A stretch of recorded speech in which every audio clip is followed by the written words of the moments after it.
The following program, The Russ Belville Show, is intended for responsible adults only. We advocate to the repeal of marijuana prohibition for adults. We discuss the science, culture, and controversy about America's marijuana laws. We do not advocate any illegal activity and encourage all listeners to learn their state and federal marijuana laws. Opinions and claims made by guests and advertisers on The Russ Belville Show are their own, and The Russ Belville Show cannot be held legally responsible for their validity or reliability. Viewer discretion is advised. You take a seed, you plant it, you grow it, you dry it, you roll it, you smoke it. You take a seed, you plant it, you grow it, you dry it, you roll it, you smoke it, and it goes down smooth. Hey! Spanning the continent to bring you the truth about cannabis and marijuana law reform. I smoke pot and I like it a lot. From the promise of legalization And I think that we think it decriminalize our marijuana to the agony of prohibition. One major responsibility is to encourage people to use less drugs. The Russ Belville Show, the voice of the marijuana nation. Yeah, I hear you had a question for me. Now, here's your host, Radical Russ Belville. All right, good day, tokers and tokettes, and welcome. It is Tuesday, March 12th, 2013, and it's got to be 420 somewhere in the world. Thanks for joining us here. Just got finished talking on Huffington Post Live. I hope you all got a chance to enjoy that segment on drug testing. Nice speaking with Rick Cusick, by the way, as well. Here in the studio, got myself. We got Brian the Red hanging out. How you doing, Brian? Hey, I'm doing all right. We are doing our best to try to dispose of Schedule I drugs in a controlled burning manner. Yes, mini controlled burns. Hey, for today we've got kind of a special show because, as you know, tomorrow I am flying out to Atlanta, Georgia to take part in the Southern Cannabis Reform Conference. And really looking forward to that. I have two presentations that I'm doing. On Friday, I'm doing the Debunking Goldilocks presentation. And on Saturday, I'm doing the 420 Drug War oral drug test, is what I'm calling it now. The 420radio.org oral drug test. So we'll do that on Saturday, and we'll record all of this to bring back to you next week. But for today, what I wanted to do is to give you a special presentation of my presentation, Debunking Goldilocks, the New Drug War Rhetoric, how to rebut and analyze the tactics of Kevin Sabet and Project Sam. Going to play that in its entirety for you here. Thanks for all of you for supporting the Russ Belville Show, and we'll switch over to that slideshow just as soon as I get this set up. Here we go. Debunking Goldilocks, the New Drug War Rhetoric, Analysis and Rebuttal. Oh, well, all right, got a couple things to set. Hold on, let me get this all set up first, and then we'll say it's a go. You know how technology is. One moment, and we will switch to the screen, and here we go. Let's start that. For the third way, kinder, gentler drug. Let's restart that, shall we?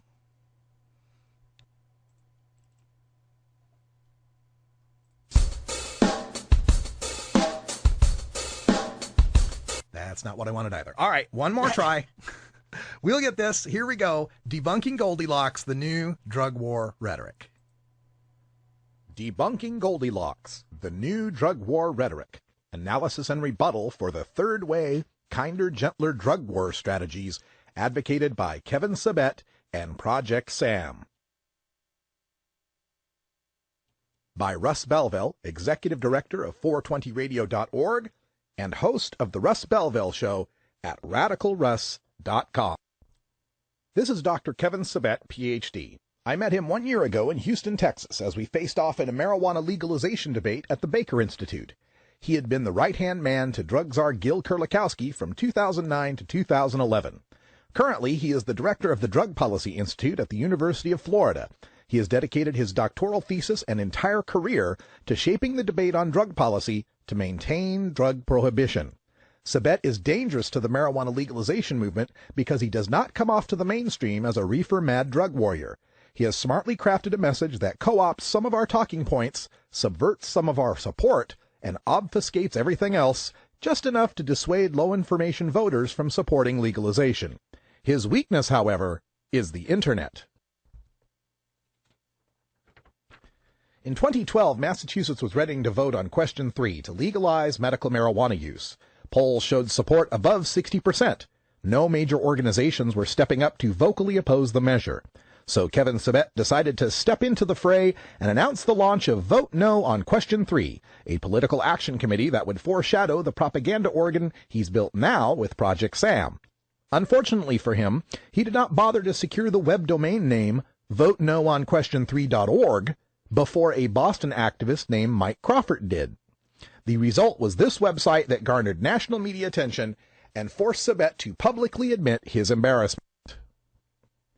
The site was VoteNoOnQuestion3.org, and it featured such satirical headlines as Fact: Marijuana is the gateway drug to Twinkies.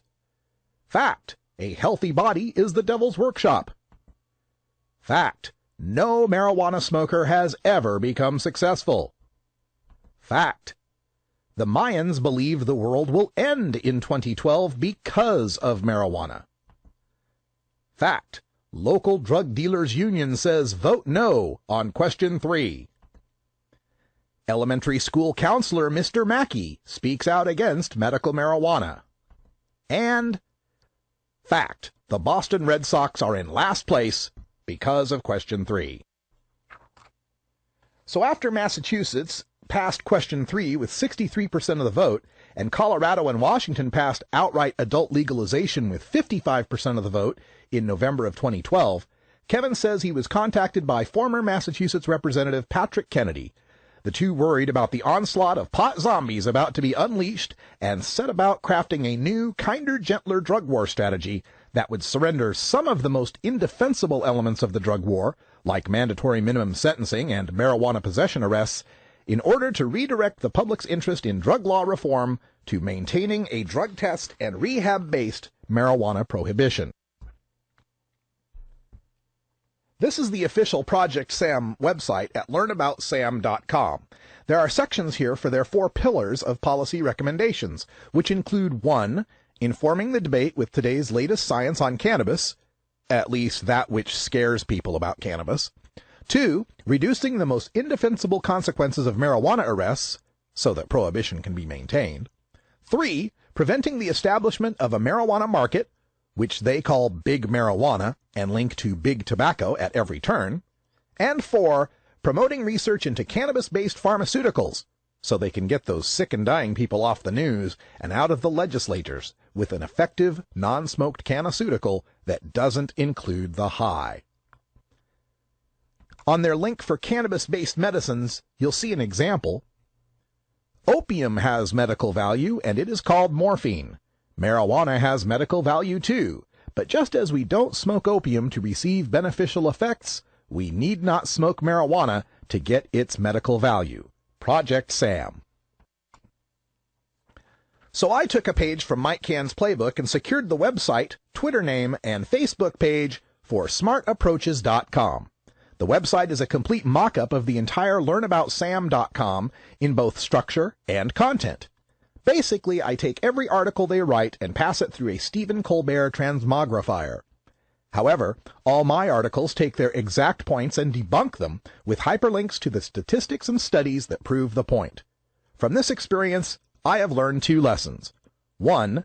How to read between the lines of all the propaganda being put forth by Kevin Sabet and Project Sam.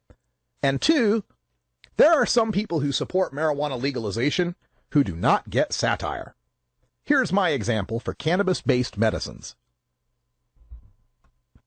Willow bark has medical value, and it is called aspirin. Marijuana has medical value too, and just as we should arrest those who grow willow bark to receive its beneficial effects, we should arrest those who grow marijuana to get its medical value. Project Samuel.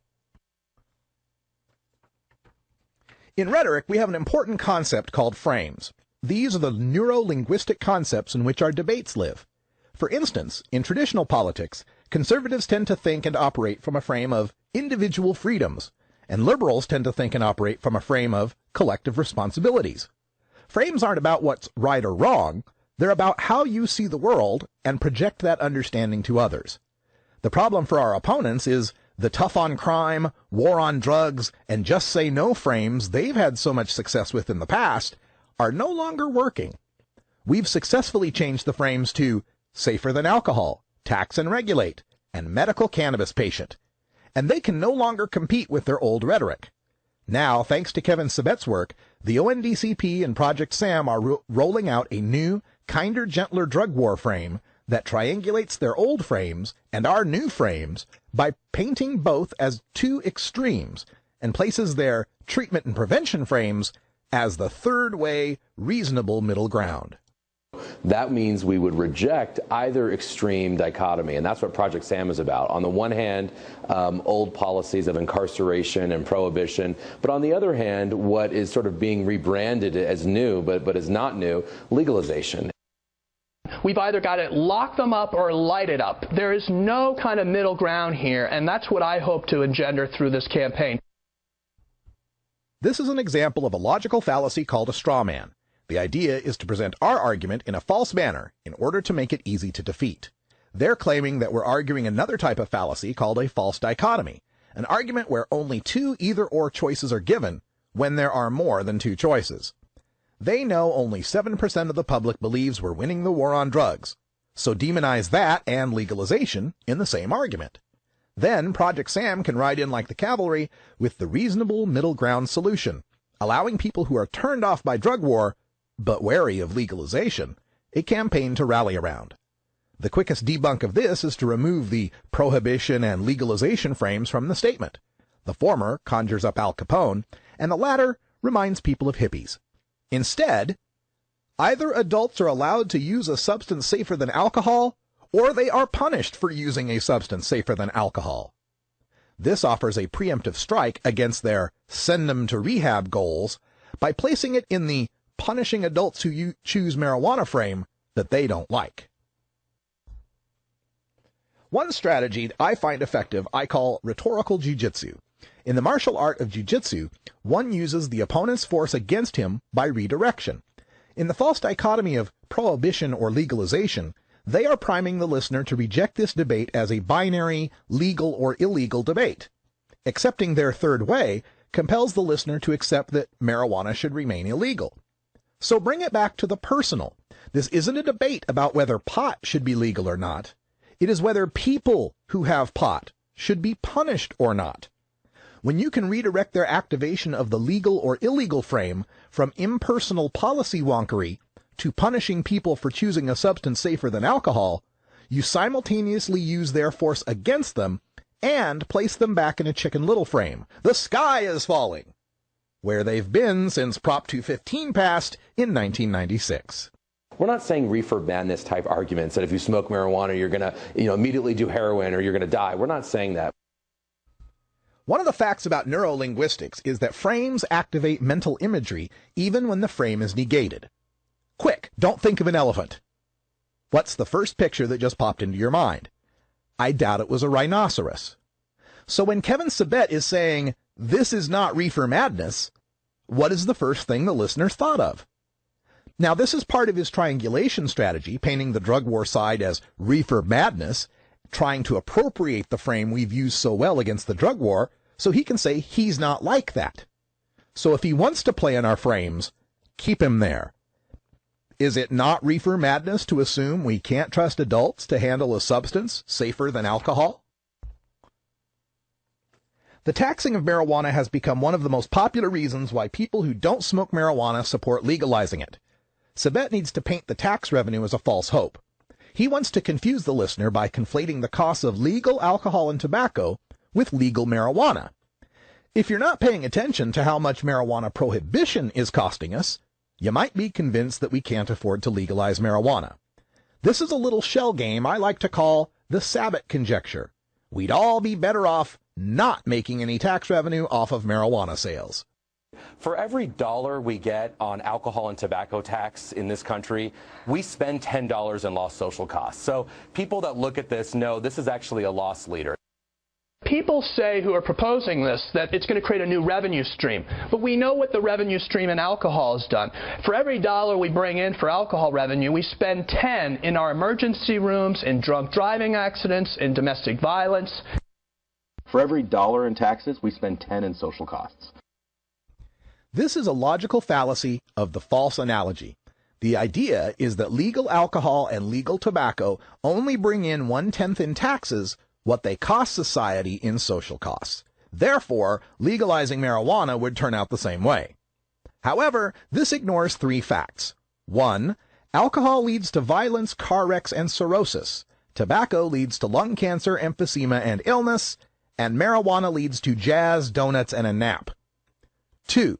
Marijuana already exists. Legalization doesn't suddenly create costs from marijuana that we aren't already paying while bringing in no tax revenue.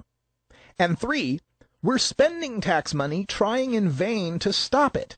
How much more social costs would we suffer if alcohol and tobacco were prohibited? The quick debunk of the Sabbat conjecture is to simply say yes, alcohol and tobacco cost more because they are toxic and addictive. Whatever marijuana costs, we're paying that now and bringing in zero tax money and spending billions more trying to stop it. For backup, you can turn to this study from the Center for Addictions Research of British Columbia. They found in 2002 that one tobacco smoker cost Canada $822 per year in healthcare costs. A drinker cost $165. A pot smoker cost $20. Meanwhile, Canada spends $328 per pot smoker on prohibition enforcement. So sure, alcohol and tobacco bring in less money than they cost, but a drinker costs 8 times more, and a smoker costs 40 times more than what a pot smoker costs. Certainly we can find a way to make $20 in taxes in a year off of a pot smoker. The lottery, we've heard about it for gambling, we've heard about it for tobacco, we've heard about it for alcohol. Sure, most pot smokers buy small amounts from friends, but as a friend of mine once noted, small amounts come from large amounts, and large amounts come from large grows, and that's what supports 15 to 26% of the cartel's income. The question isn't whether making the marijuana market legal ends organized crime. It's why are we allowing organized crime to run our marijuana market? Another tactic used by the kinder, gentler drug warriors is guilt by association. The idea of taxing marijuana has become popular as states are struggling to balance budgets. The prohibitionists want the people to think the cost of these tax revenues will be too great to bear. By bringing up the specter of big tobacco, prohibitionists have a frame to play in where the tax revenues we receive from tobacco cost us in addiction and death, allowed an industry to lie for decades about the harmfulness of its products, and created a market that preys on children. Then, the fear of big tobacco can be transferred onto a straw man of big marijuana to fear. It's already in 18 states. It's going even further. And before we know it, we're going to wake up one day and we're going to have another tobacco industry. It's going to be called the marijuana industry. We already know what big tobacco did to our kids. Joe Camel targeting kids. Have you seen this camel? Joseph, or Joe Camel, is a 6'2" brown-haired anthropomorphic dromedary with a face resembling male genitalia, last seen wearing Tom Cruise's sunglasses and Don Johnson's Miami Vice wardrobe. He has been missing since 1998, along with his associate, the Marlboro Man. He used to be found hanging out at NASCAR's Winston Cup Racing Series and was last seen in magazine and television advertisements in the 20th century.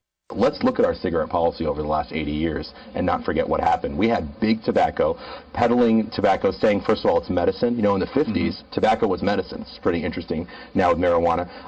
They downplayed the harms to kids. They actually make money off of addiction. That is no model for marijuana. The big tobacco analogy is one we can also use rhetorical jujitsu on. We can agree to some of the harms we saw from big tobacco, like marketing to kids, and point out how that makes a perfect guidebook for what not to do as we legalize marijuana. Then, point out that big tobacco had to lie about its product because its product is toxic and addictive. This would be the time to point out that in 2006, Dr. Donald Tashkin, working for the National Institutes on Drug Abuse, studied marijuana smoking for 30 years to find a link to lung cancer, and not only didn't find a link, but found that pot smokers had less incidence of head, neck, and lung cancer. Since we learned all those lessons from 80 years of big tobacco, Why wouldn't we strictly regulate marijuana marketing from the start of the industry? I think it'll be a mess with our First Amendment to allow marijuana legalization. We didn't have a First Amendment, we could maybe talk.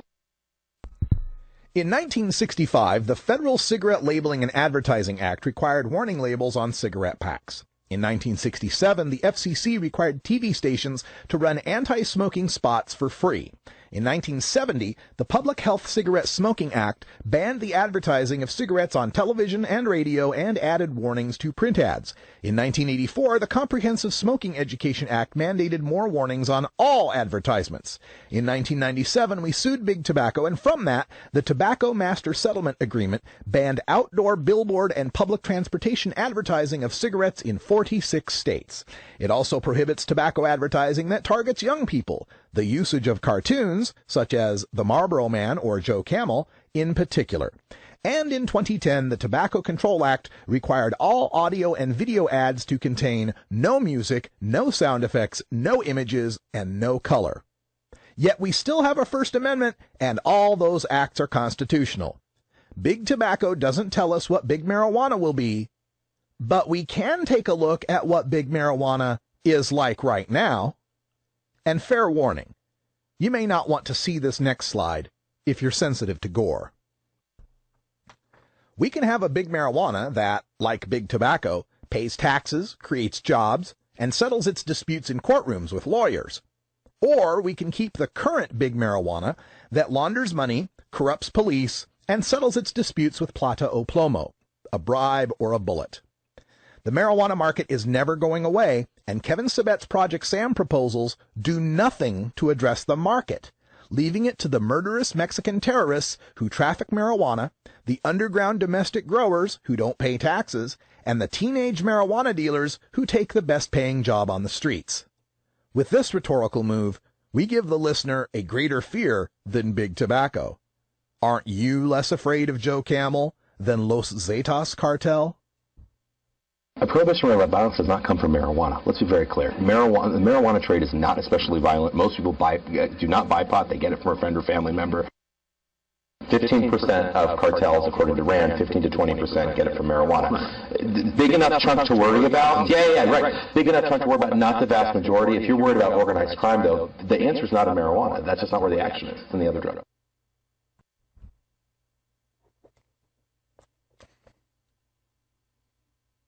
Oh, fuck it.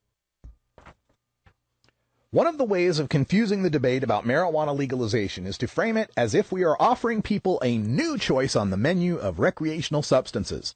Given that we have two choices already, alcohol and tobacco, and we have so many demonstrable harms from those, why should we offer people another harmful choice on the menu?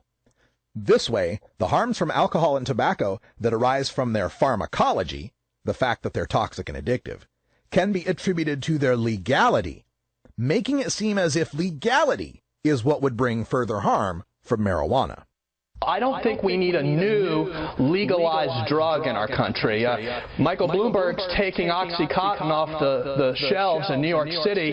We have enormous epidemic of addiction and abuse, and then the thought that we would introduce a new legalized drug, to me, just doesn't make any sense.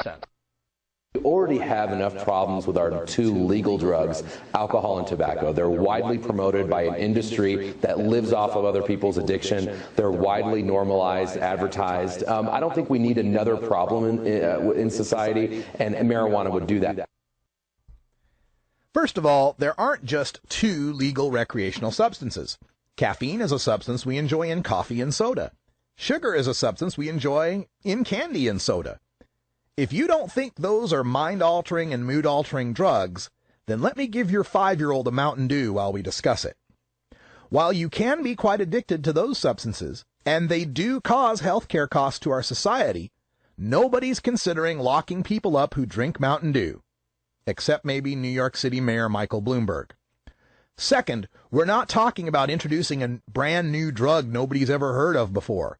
Marijuana's here, and 26 million people are smoking it. The only question is who controls and benefits from the market, criminals or taxpayers? We see prescription drugs today are legal and they're available. Alcohol is legal, available, and so is tobacco. And we're doing a pretty bad job of preventing and treating those three legal drugs. An interesting bit of framing by Project Sam is to paint legalization as a hopeless option. Sabet will point out either the poor job we do controlling alcohol, since there are so many drunk drivers and other costs, or the poor job we do controlling OxyContin or other prescription drugs, since there is now an epidemic of prescription drug abuse. For this, fall back to the point that those drugs are incredibly addictive and have massive withdrawal effects. Comparing marijuana to OxyContin is like comparing apples to, well, OxyContin. More people are arrested for alcohol offenses every year than all drugs combined because more people use alcohol and it's much more prevalent. Lately, Kevin Sabet has been confusing people by pointing out how many arrests there are for alcohol violations. This is a continuation of the hopeless option false analogy, the idea being that legal marijuana wouldn't save any law enforcement money because there'd be more arrests for legal marijuana than prohibited marijuana. Of course, for this to be effective, you must ignore that many alcohol arrests are for actual crimes, like DUI or assault, that are caused by alcohol and would exist even under prohibition. And other arrests are for violations, like underage possession or selling to minors, which are the whole reason for having regulations in the first place. Flip this frame on them by asking, how many arrests for alcohol would we have if we prohibited it like marijuana? 27% of Americans still smoke. 1 out of 4 Americans. Over 55% of Americans drink. How many people smoke marijuana? Our household surveys say about 8% of people are regular users. So, something about illegality does drive use down. This is the logical fallacy of post hoc ergo propter hoc, meaning since this happened, then that happened, this caused that. The fact that alcohol and tobacco are popular and legal does not mean they are popular because they are legal. The fact that marijuana isn't as popular isn't because it is prohibited. It's more prohibited than cocaine and meth, but far more people smoke pot. Again, remind the listener that alcohol and tobacco are highly addictive. That's part of the reason so many use those. Marijuana use has become more popular over the past 4 decades, even though it's illegal. And whether there are more marijuana smokers after legalization is irrelevant without considering how many of them are choosing marijuana over alcohol or prescription medications, and how much net good that will accomplish. So this notion that we're going to give the green light of permissibility for people to think, oh, it's harmless, go ahead and experiment. Now, we know kids have access to this anyway, but we shouldn't be adding fuel to the fire.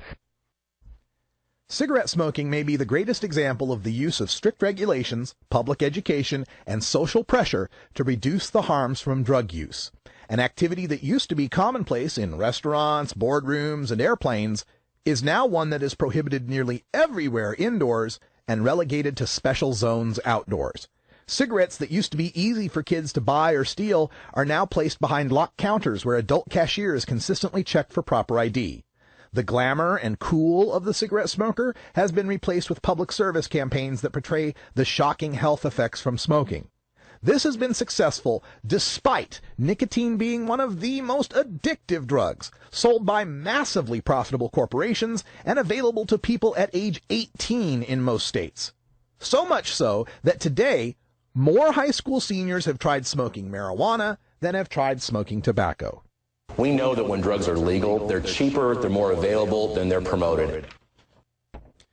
Since 1981, the price it costs for a pure gram of heroin, adjusted for inflation, has dropped over 80%. The price of cocaine has dropped 80%, and crack cocaine has dropped 60%. Since the government started tracking meth in 1986, its price has dropped almost 60%. The only drug that got more expensive over 3 decades of prohibition was marijuana, which increased over 80%. And all drugs are more potent. Cocaine and meth are more pure, heroin's more than tripled in purity, and marijuana potency has more than doubled.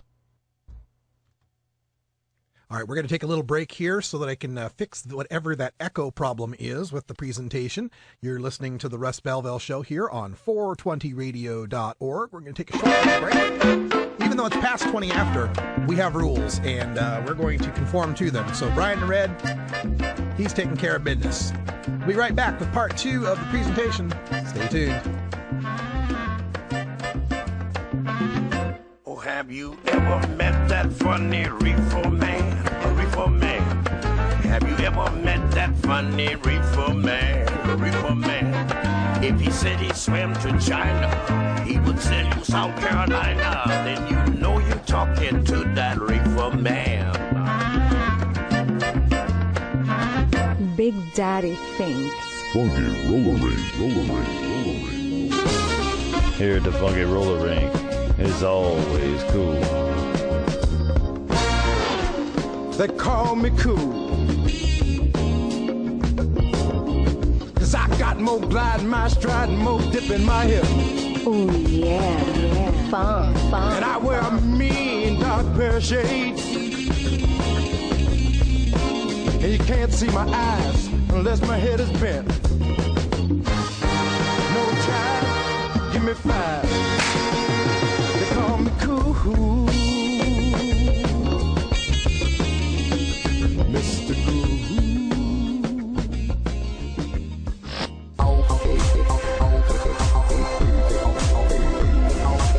Everyone knows music and marijuana go together, so let's wind up our 20 after break with the Russ Belville Show's Daily Toker Tunes, the best in pod-safe 420 music from around the web.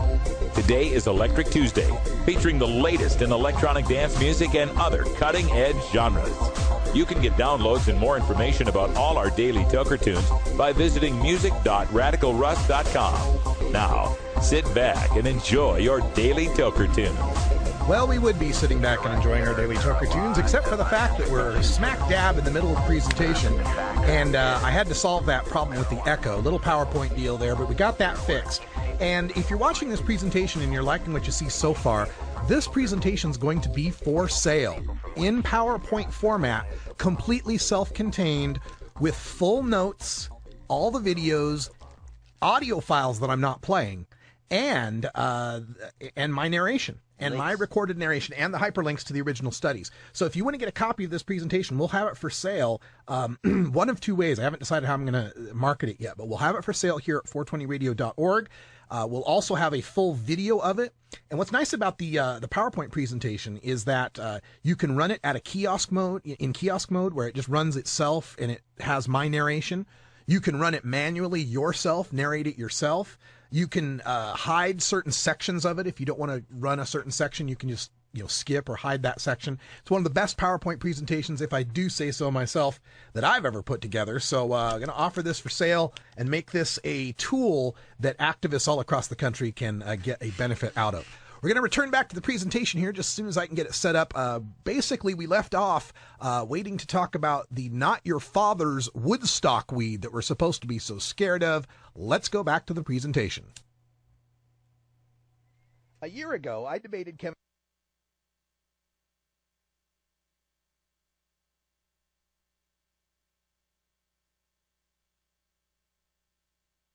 Sabet. During my presentation, I paraphrased the fear-mongering about the new, supposedly genetically modified, hyper-potent skunk we grow in the Pacific Northwest these days with the catchphrase, "This is not your father's Woodstock weed." Unfortunately, he latched onto that and is using it to frighten the baby boomer generation. So their positive experiences with marijuana won't apply to this new super potent marijuana. I forgot that drug warriors are not particularly creative, and I apologize for letting him have this freebie. But I think the pendulum has swung way too far, and everyone thinks, oh, marijuana's not that bad. It's much stronger than the Woodstock marijuana that was 20, 30 years ago. Today's pot is not the Woodstock weed our parents smoked in their dorm room innocuously. It's 5 to 6 times greater in potency and strength.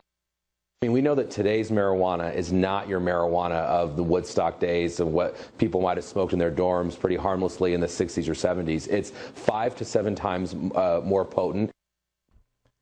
This is Kevin Sabet's own PowerPoint slide from a presentation he gave a few years ago. It shows the average potency in seized marijuana from 1983, where it was around 4%, to 2009, where it was around 10%. That's over 2 times more potent. Not the 5 to 7 times more potent. By his measure, we're supposed to believe that they were smoking 1.4% to 2% THC ditchweed at Woodstock. I've seen the Woodstock movie, and I find that very hard to believe. The reason why the Woodstock weed argument affects people is they analogize alcohol and marijuana. They understand the difference between low-potency beer and high-potency shots, and they know that a quart of beer will get you drunk, but a quart of Jack Daniels could kill you.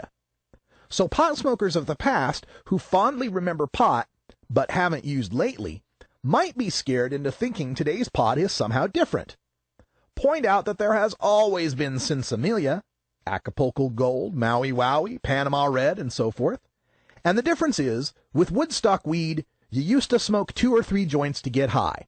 Today, you smoke 2 or 3 puffs to get high. That means less harmful smoke, but no different high.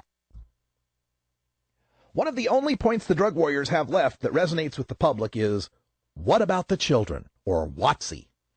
Nobody wants kids smoking pot, even we agree to that, and that allows the prohibitionists to put us on the defensive. This is where we can use a lesson from The Art of War, or Karl Rove, and make our opponent's perceived strength into his greatest weakness. With WOTC, we need to show how maintaining marijuana prohibition is what truly puts the children at risk, and legalization is what will protect them. We know that 1 out of every 6 kids that try marijuana will become addicted to it, okay? That's not 6 out of 6, but that's probably something and plenty to worry about. This is one of Kevin's latest sound bites, and it requires careful debunking. We don't want to appear dismissive of people's legitimate concerns about keeping their kids away from marijuana. The key here is to place the blame on the current policy and show how legalization improves child safety. Ethan Nadelman has a great soundbite. We know that most people who try marijuana don't even go on to using more marijuana, much less any other drugs. I like to ask, should we return to alcohol prohibition because some kids turn out to be alcoholics? Then the pivot. If marijuana is something we want to keep from kids, shouldn't we put it in adults-only stores and check kids for ID? When I was a high school senior, back in the 1980s, over 90% of high school seniors had taken an alcoholic drink in their lifetime. Over 70% of my peers had tried a cigarette. And even though I wasn't one of them, over half of my classmates had tried smoking pot. Now, after 18 states have passed medical marijuana and 2 states have legalized, far fewer kids do any of those drugs. Lifetime drinking has dropped from a high of 93.4% down to just 70%, partially thanks to the 21 drinking age and stricter carding.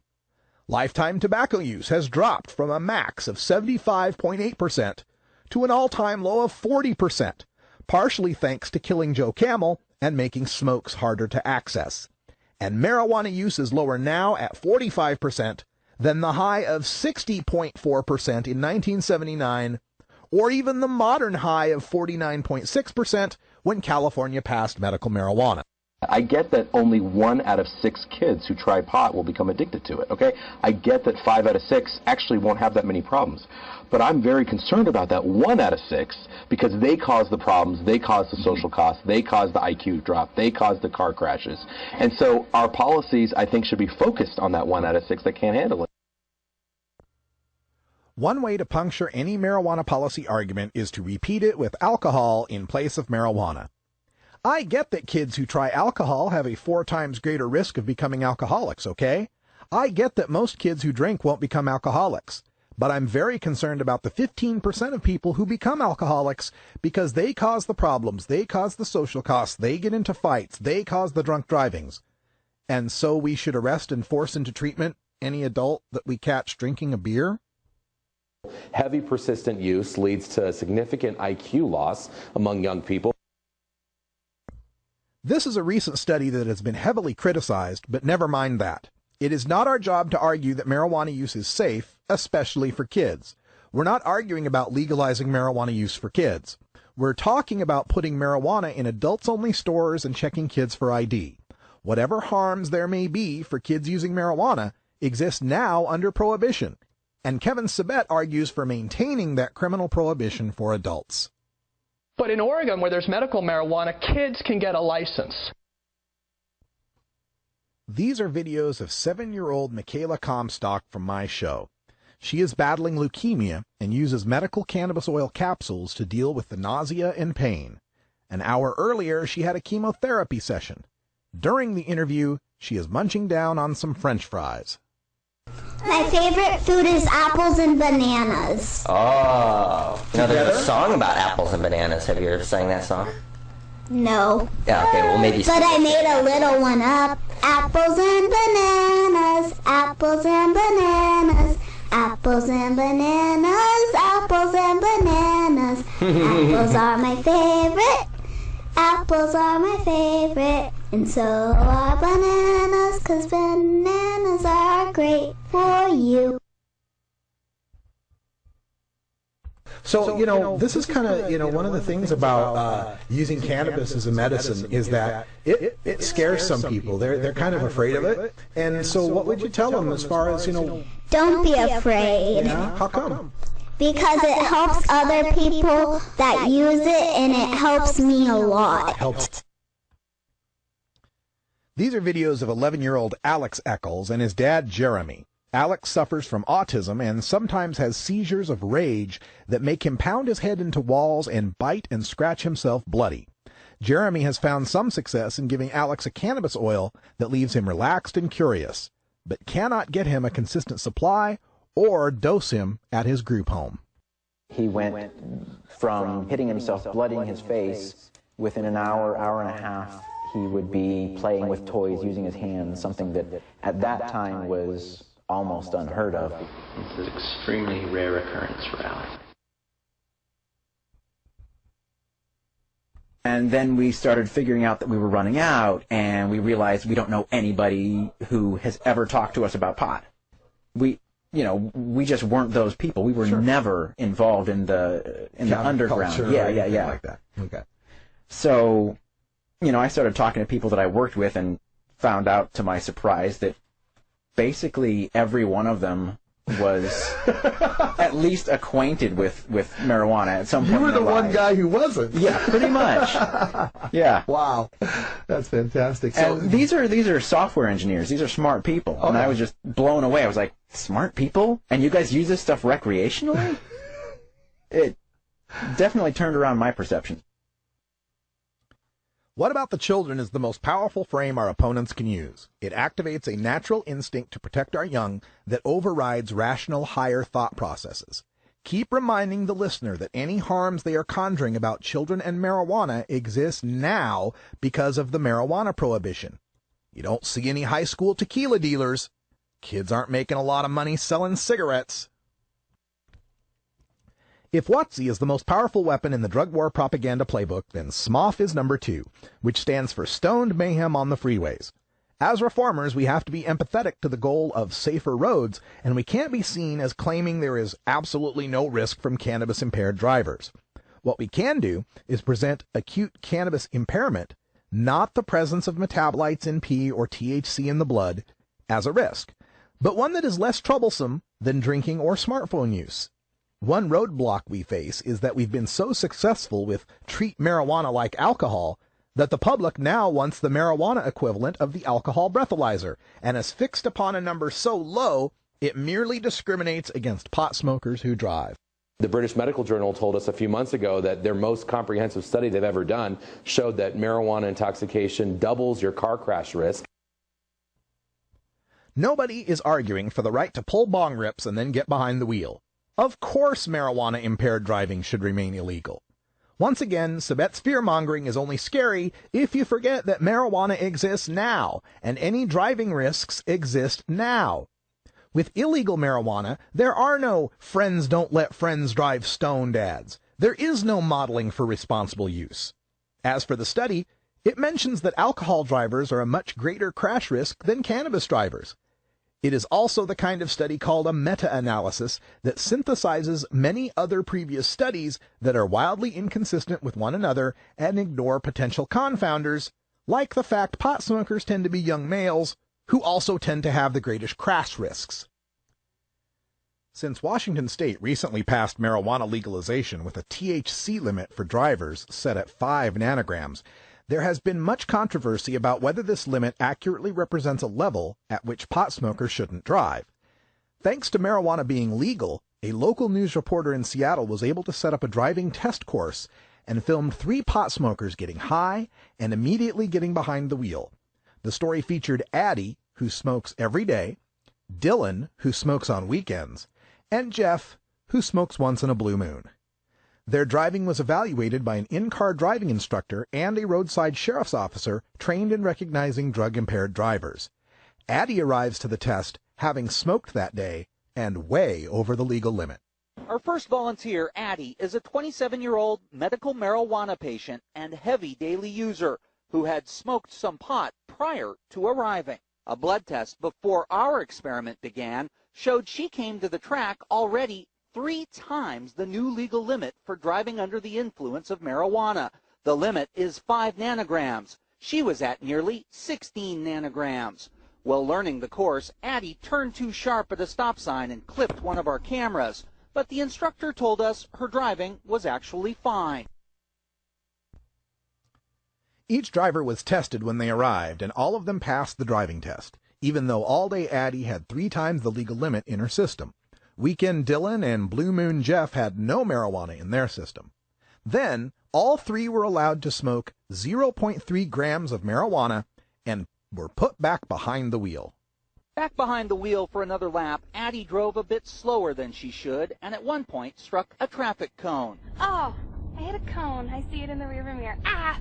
A blood test would later show Addie was driving at 7 times the legal limit for pot with 36.7 nanograms of marijuana in her system, but still driving okay. I wouldn't pull her off the road, no. Not yet. Not this point. After 0.3 grams of pot, Dylan was doing fine behind the wheel. Ooh, that was fun. Even though our lab tests would later reveal he was driving at 5 times the legal limit with 26 nanograms of pot in his system.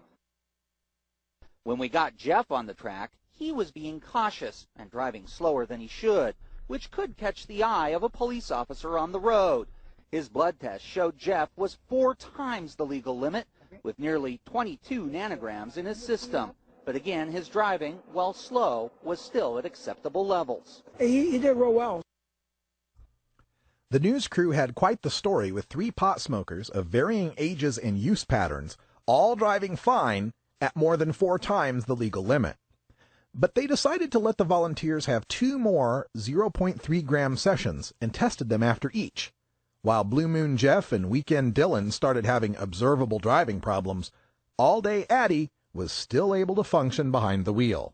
After 0.9 grams, Addie was becoming much more aggressive, excited about being high and behind the wheel. One time in your life you get to do this, you should do it.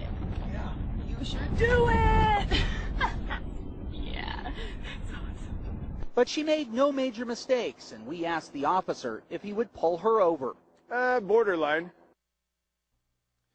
While Smoth conjures up roadways littered with the wrecks of pot-smoking drivers, in truth, our roadways have never been safer. In 1994, over 23 people died in crashes per every 100 million miles driven in the United States. In 2010, that number was over 15, a drop of 1/3. Fatal crashes in Colorado and Washington have declined over 40%.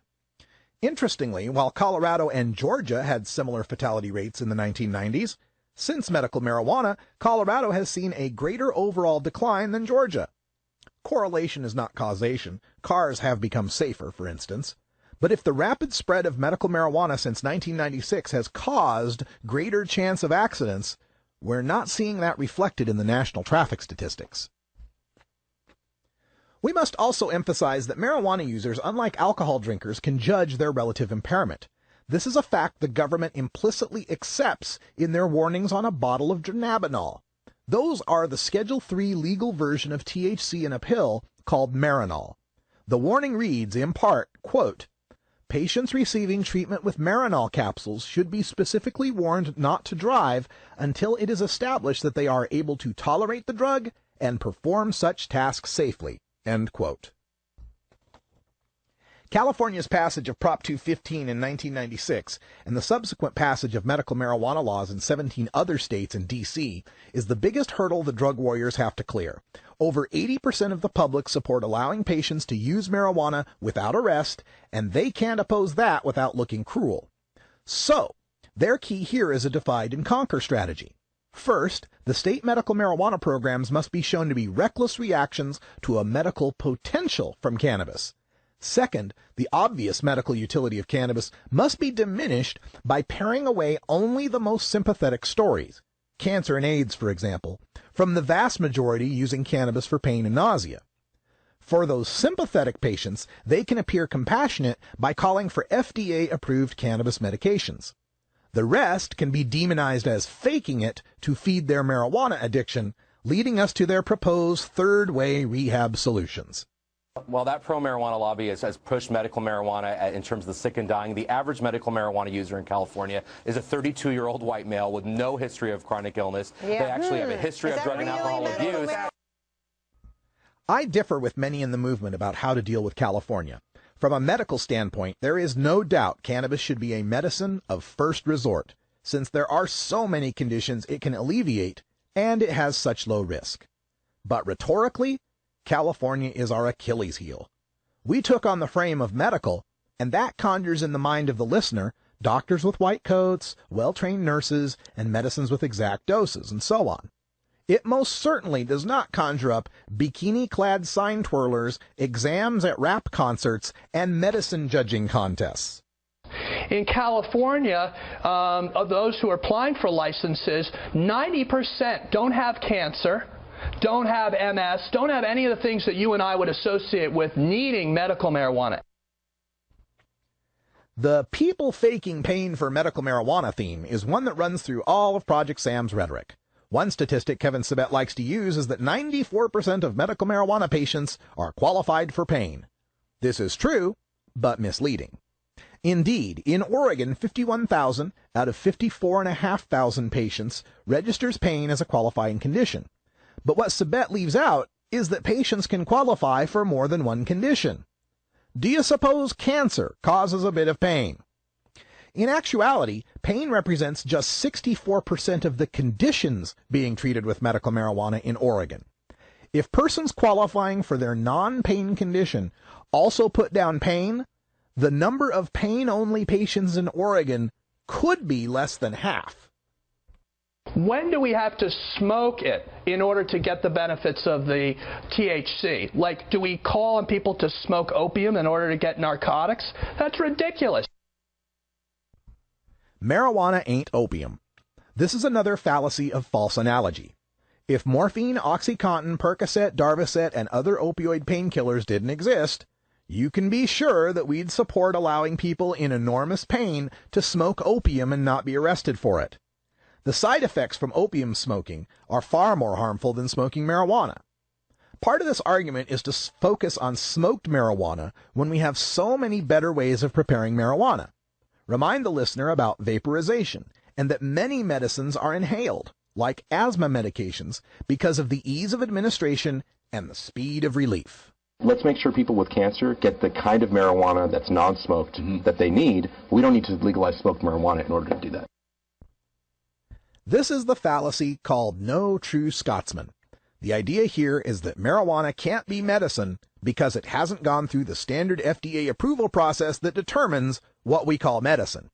If the FDA says it's a safe and effective medicine, like Vioxx, for example, then it is. And if they haven't, then it is not.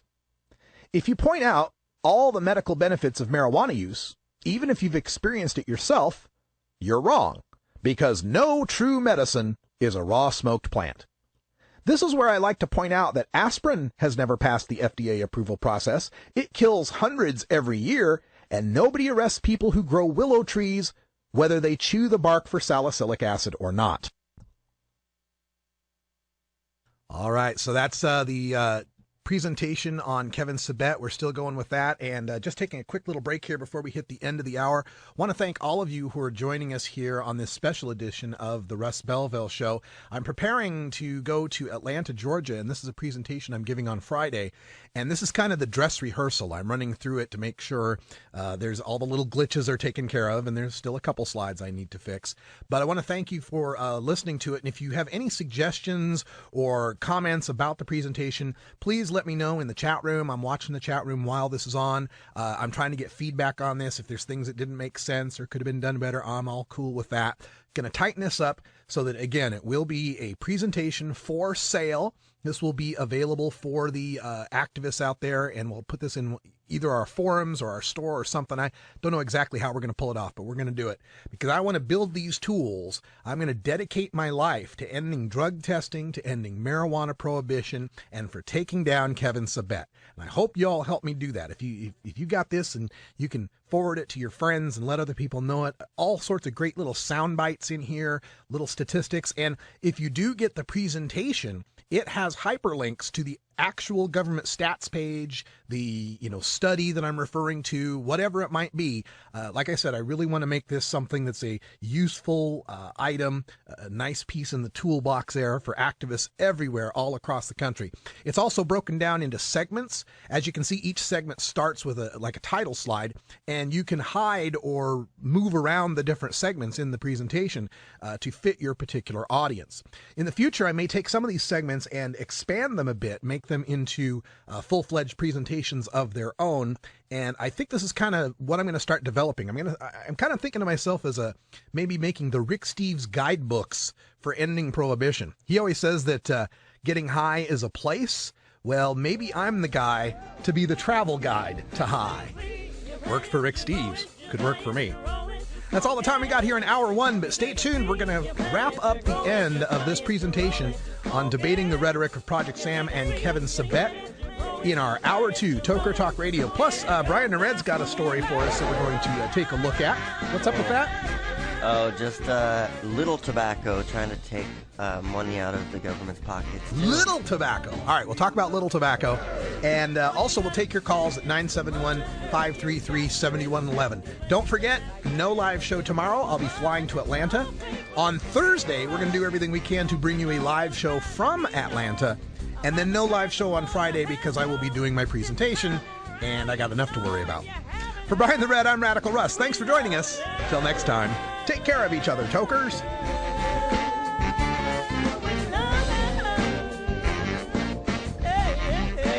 This is the Russ Belville Show. The Russ Belville Show is blogging and podcasting daily at radicalruss.com. You take a seed, you plant it, you grow it, you dry it, you roll it, you smoke it. You take a seed, you plant it,